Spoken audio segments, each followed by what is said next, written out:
ദിവസം നീണ്ടുനിന്ന യുദ്ധകാലം ഗൾഫ് മേഖലയെ കാര്യമായി ബാധിച്ചിട്ടുണ്ട് എന്നതൊരു യാഥാർത്ഥ്യമാണ്.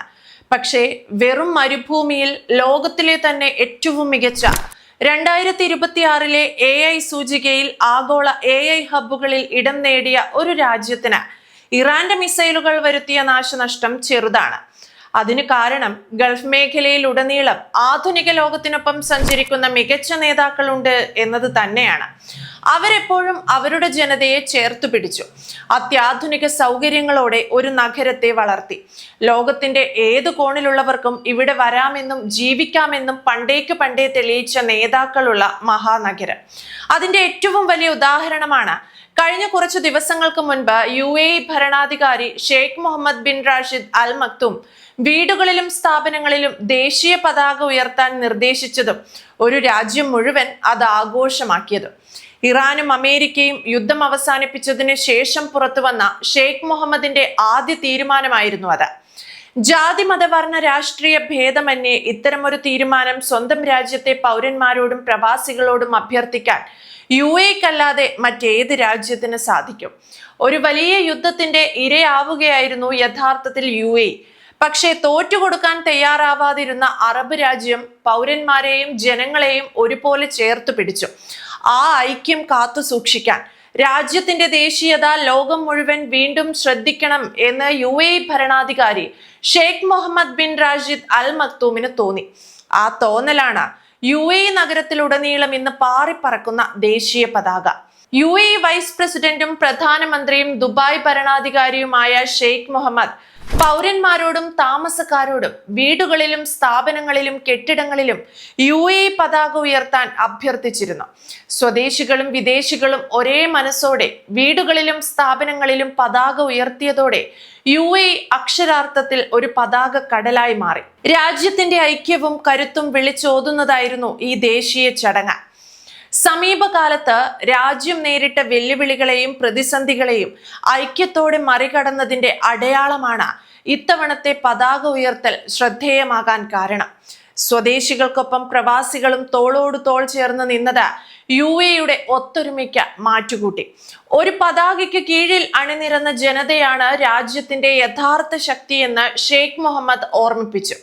വരും തലമുറകൾക്ക് ദേശസ്നേഹത്തിന്റെ വലിയ പാഠങ്ങൾ പകർന്നു നൽകിക്കൊണ്ട് രാജ്യത്തിന്റെ ആകാശത്ത് ദേശീയ പതാക ഇന്ന് അഭിമാനത്തോടെ പാറിപ്പറക്കുന്നു.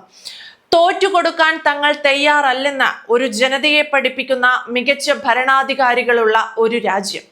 40 ദിവസം നീണ്ടുനിന്ന കടുത്ത ഭീഷണികളെ അതിജീവിച്ച UAEയുടെ ഐക്യത്തോടുള്ള ആദര സൂചകമായി ഷെയ്ഖ് മുഹമ്മദിന്റെ തീരുമാനം ആ രാജ്യത്തെ ജനതയും ഏറ്റെടുത്തു. യുദ്ധത്തിന്റെ കടുപ്പമേറിയ സാഹചര്യങ്ങളിലും ജനങ്ങളുടെ സുരക്ഷിത ബോധം ഉറപ്പാക്കാൻ ഷെയ്ഖ് മുഹമ്മദ് നേരിട്ട് ശ്രദ്ധ ചെലുത്തി. രാജ്യത്തിന് നേരെ മിസൈൽ ഭീഷണികൾ ഉണ്ടായപ്പോൾ പോലും സാധാരണ ജീവിതം തടസ്സപ്പെടില്ലെന്ന് അദ്ദേഹം ഉറപ്പാക്കി. ഫെബ്രുവരി 28 വ്യോമ പ്രതിരോധ സംവിധാനങ്ങൾ സജീവമായിരിക്കെ തന്നെ മെയ്ദാൻ റേസ് കോഴ്സിലെ മത്സരങ്ങളിൽ അദ്ദേഹം പങ്കെടുത്തത് ജനങ്ങൾക്ക് വലിയ ആത്മവിശ്വാസമാണ് നൽകിയത്. സംഘർഷങ്ങൾക്കിടയിലും ദുബായ് ഹിൽസ് മോൾ പോലുള്ള പൊതുസ്ഥലങ്ങൾ സന്ദർശിക്കാനും സാധാരണക്കാരോടും കുട്ടികളോടും സംവദിക്കാനും അദ്ദേഹം സമയം കണ്ടെത്തി. മദീനത്ത് ജുമൈറയിലെ നോമ്പുതുറ ചടങ്ങിലും അദ്ദേഹം പങ്കെടുത്തു. പ്രതിസന്ധി ഘട്ടത്തിലും രാജ്യത്തിന്റെ സമ്പദ് വ്യവസ്ഥയെയും സൈന്യത്തെയും ജനങ്ങളെയും അടിയുറച്ച വിശ്വാസത്തോടെ നയിച്ച ഷെയ്ഖ് മുഹമ്മദിന്റെ നടപടികൾ ലോക ശ്രദ്ധ നേടി. വരും ദിവസങ്ങളിൽ UAEയിലുടനീളം പതാകകൾ ഉയർത്തി ഈ അതിജീവനത്തിന്റെ കഥ ലോകത്തിനു മുന്നിൽ പ്രദർശിപ്പിക്കാനാണ് അദ്ദേഹം ആഹ്വാനം ചെയ്തത്. ഭയമില്ലാതെ മുന്നോട്ട് നയിച്ച നേതൃത്വത്തോടുള്ള ജനങ്ങളുടെ കൂറും വിശ്വസ്തതയും പ്രകടിപ്പിക്കാൻ ദേശീയ പതാകകൾ വാനോളം ഉയർത്തണമെന്ന് അദ്ദേഹം ഓർമ്മിപ്പിച്ചു. യഥാർത്ഥത്തിൽ ഇറാനും അമേരിക്കയും തമ്മിലുള്ള പോരാട്ടം ഗൾഫ് മേഖലയെ സമാനതകളില്ലാത്ത പ്രതിസന്ധിയിലേക്കാണ് എത്തിച്ചത്.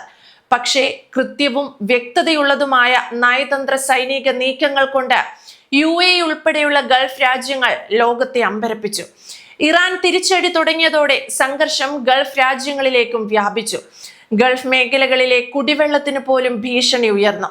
ഗൾഫ് മേഖലയിലെ അമേരിക്കൻ സൈനിക താവളങ്ങളെയും നാവികസേനയെയും ലക്ഷ്യമിട്ട് ഇറാൻ നടത്തിയ മിസൈൽ ആക്രമണങ്ങൾ അമേരിക്കയുടെ പ്രതിരോധ കവചങ്ങളെ തുളച്ചു കയറി. ഈ ആക്രമണ പ്രത്യാക്രമണങ്ങളുടെ ഇരയായത് UAE-യും UAE-യുടെ വ്യോമപാതകളും എയർലൈനുകളുമായിരുന്നു. കാർമേഘമൊഴിഞ്ഞ ആകാശത്ത് UAE പഴയതുപോലെ എല്ലാം പുനഃസ്ഥാപിച്ചുകൊണ്ടിരിക്കുകയാണ്. അതിന്റെ സൂചനയാണ് ജനങ്ങൾക്കുള്ള പ്രധാനമന്ത്രിയുടെ നന്ദി പറച്ചിലും പതാക ഉയർത്താനുള്ള ആഹ്വാനവും. ഈ നാട് എല്ലായ്പ്പോഴും എല്ലാവരെയും ചേർത്ത് പിടിച്ചിട്ടുണ്ട്. നമുക്കിടയിൽ ഒരാൾ എന്ന് തോന്നിപ്പിക്കുന്ന ബ്ലാക്ക് ക്യാറ്റ്സുകളുടെയോ Z+ സെക്യൂരിറ്റികളുടെയോ അതിപ്രസരമില്ലാത്ത ഭരണാധികാരികളുള്ള രാജ്യം ഏതെന്ന് ചോദിച്ചാൽ അത് UAE ആണെന്ന് നിസ്സംശയം പറയാം.